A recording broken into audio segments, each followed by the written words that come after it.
The area of the shaded region in the figure given below is, दिए गए चित्र में छायांकित भाग का क्षेत्रफल ज्ञात करें। हेलो डियर्स, टॉपिक कंटिन्यू है मेंसुरेशन और इसे कहते हैं क्षेत्रमिति।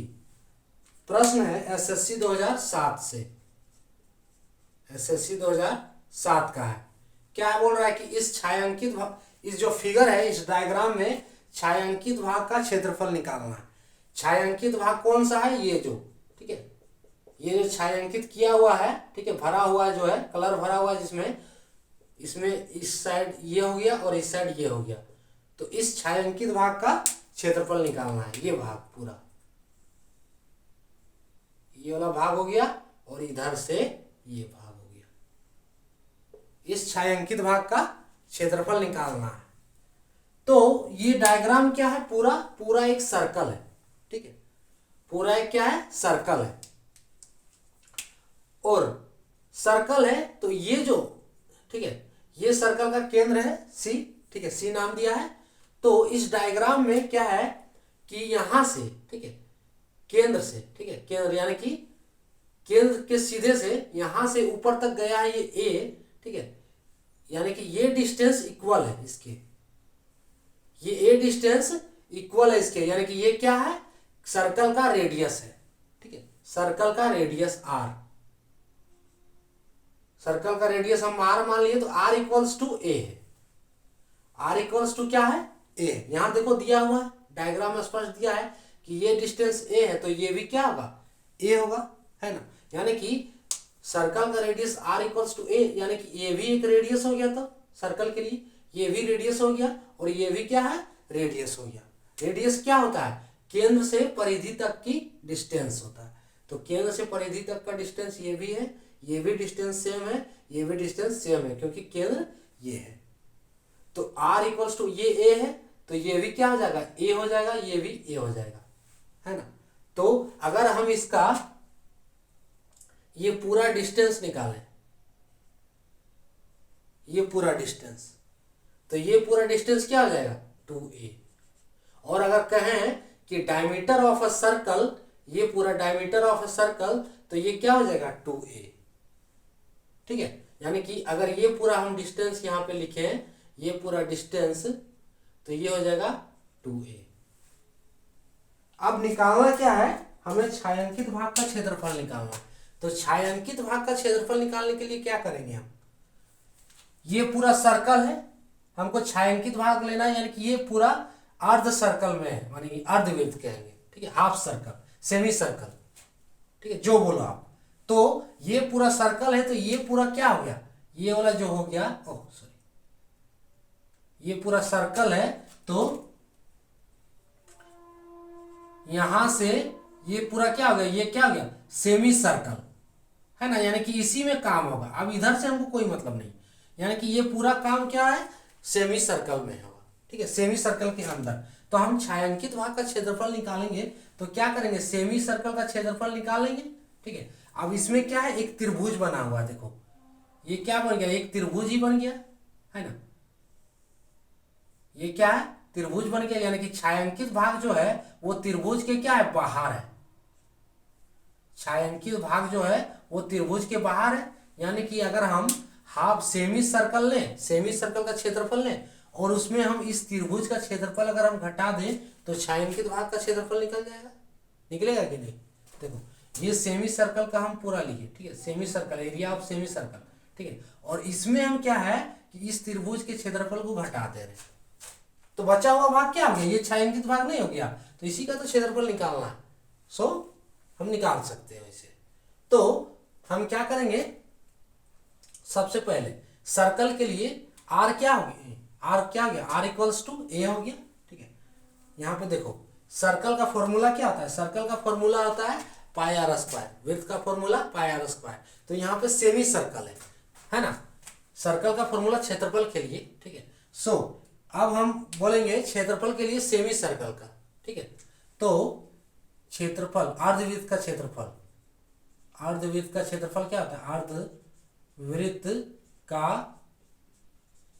क्षेत्रफल, अगर इसको कहें तो area of semi circle, area of semi circle,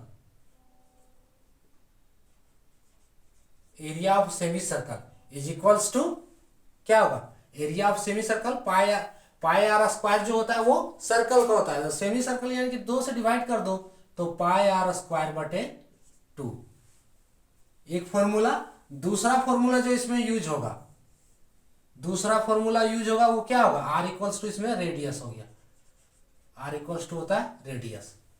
अब दूसरा जो फॉर्मूला हम क्या करेंगे ट्रायंगल के लिए, ये जो एक त्रिभुज बन गया तो त्रिभुज का क्षेत्रफल क्या होता है 1/2 गुने आधार गुने ऊंचाई, है ना। त्रिभुज का क्षेत्रफल इक्वल्स टू 1/2 गुने और त्रिभुज का क्षेत्रफल, और अगर इंग्लिश में लिखे तो एरिया ऑफ ट्रायंगल, तो ये होता है 1/2 गुने 1/2 गुने आधार, है ना, आधार है ना, जिसको बी बोलेंगे गुने ऊंचाई, आधार गुने ऊंचाई जिसको हम एच बोलते हैं। तो ये हो गया त्रिभुज का क्षेत्रफल। अब इस डायग्राम में देखो कि कौन वाला क्या है, ठीक है, अब वो निकालने का रह गया। तो इस डायग्राम में विड्थ के लिए आर क्या हो गया, आर इक्वल्स टू ए हो गया, आर इक्वल्स टू ए। दूसरा है आधार बी, बी इस त्रिभुज का क्या हो गया, ये पूरा बी हो गया, ये क्या हो गया बी हो गया ना, ये पूरा डिस्टेंस क्या हो गया, ये पूरा डिस्टेंस क्या हो गया बी हो गया, यानी कि बी इक्वल्स टू 2a, है ना। अगर b इक्वल्स टू कहें तो b equals to 2a, so b equals to क्या हो गया, b इक्वल्स टू 2a। अब क्या रह गया h, ऊंचाई हाइट, तो हाइट तो हमें ये लेना r ही लेना है। देखो ऊंचाई क्या है, यहां से केंद्र से परिधि तक का दूरी, यही तो ऊंचाई है ना, यानी कि r का ही वैल्यू होगा जो होगा a, ठीक है, यानी कि h इक्वल्स टू इसमें क्या होगा, h इक्वल्स टू भी होगा a। अब निकाल दो, है ना, छायांकित भाग का क्षेत्रफल, तो हम लिखेंगे छायांकित भाग का क्षेत्रफल, छायांकित भाग का क्षेत्रफल इक्वल्स टू क्या लिखेंगे, अर्धवृत्त का क्षेत्रफल, अर्धवृत्त का क्षेत्रफल माइनस त्रिभुज का क्षेत्रफल। क्वेश्चन सॉल्व हो गया। अब अर्धवृत्त का क्षेत्रफल के जगह पे क्या रखो, पाई आर स्क्वायर बटे 2 minus 1/2 into B into H, value put कर देते हैं आप। सो यहां से पाई आर के जगह पे क्या है ए, तो ए स्क्वायर बटे 2, आर की जगह पे ए है ना, आर की जगह पे क्या है ए माइनस, फिर क्या 1/2 into B into H, B कितना है 2a,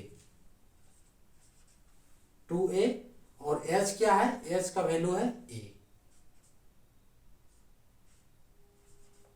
ठीक है, h का वैल्यू क्या है a, h का वैल्यू, हाँ h का वैल्यू a। अब इसको सॉल्व करेंगे तो यहां से इज इक्वल्स टू, इसको हम सॉल्व कर रहे हैं तो यहां से क्या करो कि हम ए स्क्वायर को बाहर निकाल सकते हैं दोनों में से। देखो ये भी ए स्क्वायर हो जाएगा, ये भी ए स्क्वायर, ए और ए क्या है दो ए स्क्वायर, तो ए स्क्वायर को हम क्या करते हैं बाहर निकाल लेते हैं, ए स्क्वायर को बाहर निकाल लिए, इसमें से क्या बचा पाई/2, पाई/2। यहां से देखो ए गो 2 और ए गो 2 कट गया, और यहां से ए स्क्वायर हम बाहर निकाल लिए, ये मैटर समझ रहे हैं ना, यहां से ए स्क्वायर हम बाहर निकाल लिए, ठीक है। अगर इसको हम एक स्टेप और करना चाहें तो देख लो, एक स्टेप और करना चाहें तो पाई ए स्क्वायर बटे 2 इज इक्वल्स टू माइनस, ठीक है, 2 कट गया तो क्या बचा, यहाँ से ए स्क्वायर नहीं बचा, अब यहाँ से क्या करो कि ए स्क्वायर हम बाहर कर लिए तो क्या बचा पाई/2 और यहाँ से -1, यानी कि ये हो गया आंसर, है ना। छायांकित भाग का क्षेत्रफल क्या हो गया, पाई ए स्क्वायर इंटू पाई/2 -1, यानी कि ए स्क्वायर इंटू पाई/2 -1, ऑप्शन सी करेक्ट होगा। है ना। एस क्यू यूनिट यहाँ पे लिख दो तो एस क्यू यूनिट है, ये हो गया आंसर। ठीक है, इसमें क्या करना था कि ये जो छायांकित भाग है इसका क्षेत्रफल निकालना था। तो ये हो गया एक अर्धवृत्त और ये हो गया एक ट्रिएंगल, है ना। अब ये डिस्टेंस दिया है, ये जो हाइट दिया है, डिस्टेंस या जो भी बोले, ये क्या दिया है ए। तो ये किसके बराबर है, रेडियस है, रेडियस के बराबर है, यानी कि वृत्त के रेडियस के बराबर है। सो रेडियस इसका वृत्त का क्या हो जाएगा, ए। अब देखो हमें अर्धवृत्त का क्षेत्रफल निकालना है, ठीक है, और ट्रिएंगल का क्षेत्रफल निकालना है। और अर्धवृत्त के क्षेत्रफल में ट्रिएंगल का क्षेत्रफल हम माइनस कर देंगे तो छायांकित भाग का क्षेत्रफल आ जाएगा। तो अर्धवृत्त का क्षेत्रफल पाई आर स्क्वायर बाय 2, त्रिभुज का क्षेत्रफल, ट्रिएंगल का क्षेत्रफल 1/2 इंटू बी इंटू एच। ठीक है, अब इसके लिए बी जो है ये क्या होगा, ए इंटू ए प्लस ए, 2a, ये पूरा बी है ना। तो ए गो ए और ए गो ए, तो 2 ए बन गया 2a। ठीक है, तो b equals to 2a, height यही लेना है, r इक्वल्स टू a, है ना। तो हाइट इक्वल्स टू क्या हो गया, a। अब देखो छायांकित भाग का क्षेत्रफल यानी कि अर्धवृत्त का क्षेत्रफल माइनस त्रिभुज का क्षेत्रफल। अर्धवृत्त का क्षेत्रफल का फॉर्मूला बैठा दिए, त्रिभुज के क्षेत्रफल का फॉर्मूला के डाल दिए और इसके वैल्यू को रख दिए। ठीक है, कैलकुलेशन करने पे कितना आया, A square into pi by 2 minus 1 S Q unit, जो कि है ऑप्शन सी। तो ये था टॉपिक।